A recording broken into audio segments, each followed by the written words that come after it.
यह कहानी है एक कॉलेज प्रोफेसर की जो कॉलेज के काम से लेट हो जाता है और अपनी बस मिस कर देता है।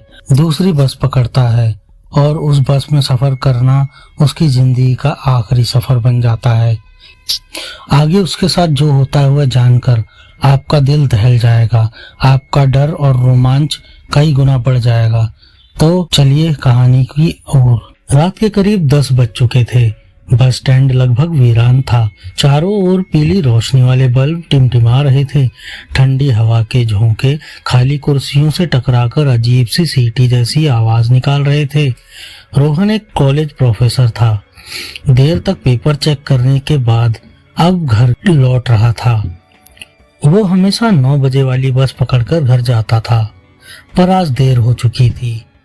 करीब 10 बज चुके थे।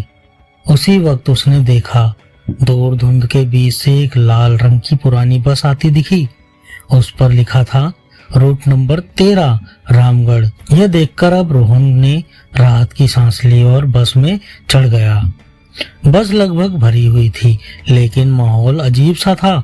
सब यात्री बिल्कुल चुप थे। किसी के मुंह से आवाज तक नहीं निकल रही थी।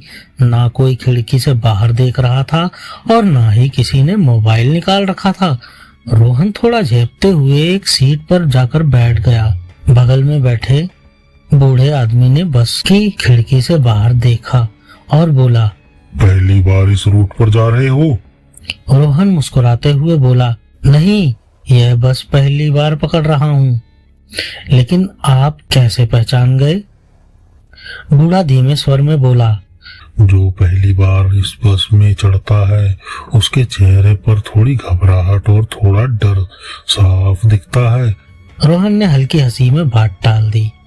बस धीमी गति से आगे बढ़ने लगी। कुछ मिनट बाद रोहन ने नोटिस किया कि बाहर का रास्ता अनजान सा लग रहा था। जहां से बस गुजर रही थी वह सड़क सीधी नहीं थी, बल्कि कई घुमाऊ मोड़ पड़ रहे थे, मानो एक ही मोड़ बार बार घूमकर आ रहा था। रोहन घड़ी देखता है तो समय 10:30। फिर उसने थोड़ी समय बाद दोबारा घड़ी की ओर देखा। अभी भी समय 10:30 ही हो रहा था। रोहन चौंक गया। उसने सोचा, क्या मेरी घड़ी खराब हो गई है? तभी सामने बैठा एक लड़का बोला, सर, यहाँ समय नहीं चलता, सिर्फ बस चलती है। रोहन ने आश्चर्य से उसकी ओर देखते कहा, इसका क्या मतलब? लड़का मुस्कुराया, ये बस रामगढ़ नहीं जाती, ये तो जहाँ लोग खो जाते हैं वहाँ जाती है। बस के अंदर एकदम से हवा ठंडी हो गई। हर यात्री का चेहरा धीरे धीरे फीका पड़ने लगा। कुछ के होंठ काले पड़ चुके थे, कुछ की आंखों के नीचे गड्ढे बन गए थे। रोहन के डर के मारे रोंगटे खड़े हो गए। उसने खिड़की से बाहर झांका। बाहर अब कोई सड़क नहीं थी, सिर्फ घुप काला अंधेरा। बस तो जैसे किसी दूसरे ही डायमेंशन में जा रही थी। अचानक बस की लाइट टिमटिमाने लगी। ड्राइवर ने शीशे में झांका। उसकी आंखें पूरी तरह सफेद थीं। वह बिना पलक झपकाए ड्राइविंग कर रहा था। रोहन घबराया, भाई यह कौन सी जगह है? पीछे से किसी ने जवाब दिया, जगह कोई भी हो, पर अब लौटने का कोई रास्ता नहीं है। रोहन ने जल्दी से उठकर दरवाजा खोलने की कोशिश की, पर दरवाजा नहीं खुला। वो पत्थर जैसा ठोस और ठंडा था। उस पर उभरा हुआ था, वापसी निषेध है। उसे महसूस हुआ कि बस के अंदर की हवा भारी हो रही है। सांस लेना मुश्किल हो गया है। लोगों के शरीर अब धुंध जैसे बनते जा रहे थे, जैसे वे खुद धीरे धीरे गायब हो रहे हों। वो चिल्लाया, कौन हो तुम सब? बूढ़ा मुस्कुराया और बोला, हम सब वही हैं जो कभी अपनी मंजिल तक नहीं पहुंच पाए। अब तुम भी हमारे साथ इस रास्ते का हिस्सा बन गए हो।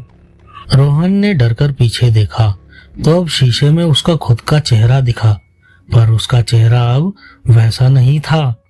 उसकी भी आंखें सफेद, होंठ काले, चेहरा धुंधला हो चुका था। और अब बस के सभी यात्री गायब थे। अब बस के अंदर सिर्फ ड्राइवर और वो थे। ड्राइवर ने बिना पीछे देखे कहा, रामगढ़ पहुंच गए हैं सर, उतरिए। दरवाजा खुला। बाहर सिर्फ एक सुनसान मैदान, बीच में टूटी हुई बस खड़ी थी। आसमान लाल, जमीन पर कोई साया नहीं था। रोहन उतरा। बस का दरवाजा बंद हुआ और 1 सेकंड में बस गायब हो गई। उसके सामने सिर्फ एक बोर्ड था, रूट नंबर 13, यात्रियों का स्वागत है।